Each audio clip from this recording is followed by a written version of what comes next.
Je vais vous présenter la petite sélection de polars. Je ne vais pas m'appesantir sur Olivier Norek, Michael Connelly et Philippe Kerr.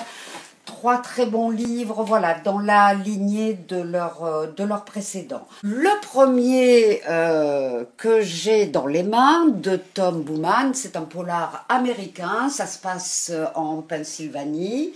Le personnage principal, c'est l'enquêteur Henry Farrell, auprès de qui on va connaître toute la petite communauté qui vit dans cette Pennsylvanie du Nord, paupérisée, avec l'exploitation des gaz de schiste qui mettent à mal les paysages magnifiques. Donc un enquêteur très humain et que j'ai hâte de retrouver dans ses prochaines aventures. Et c'est chez Actes Sud. Ensuite, alors Don Meyer, voilà, ça fait partie de ces polars qu'on ne lâche pas de la première à la dernière page, avec deux enquêtes qui habilement vont se rejoindre, une en Afrique du Sud, l'autre en France, et en toile de fond, les années, enfin une dizaine d'années où l'Afrique du Sud a eu pour président Jacob Zuma 10 années de corruption, de mise à mal des idéaux de Mandela. C'est formidable et vraiment tout public. Alors, je continue avec Les Princes de Sambalpur. Alors, certains d'entre vous ont peut-être lu L'attaque du Calcutta Darjeeling, prix du polar européen.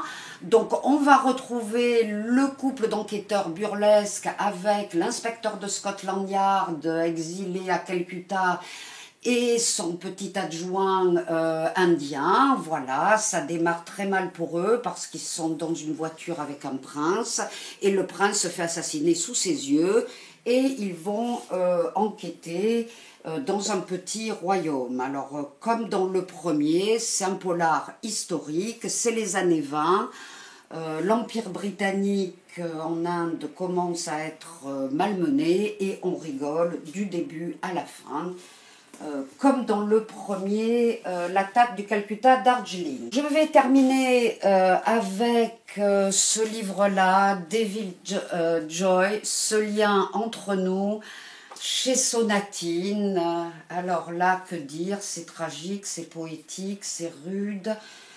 C'est une histoire de vengeance. Au départ, un jeune homme est abattu accidentellement. C'est les grands espaces.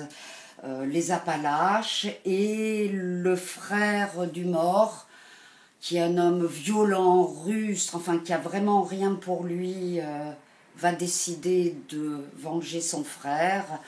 C'est comme un western humain, attachant. Ce frère violent, qui n'avait que son petit frère qui s'occupait bien de lui, on se met à l'aimer.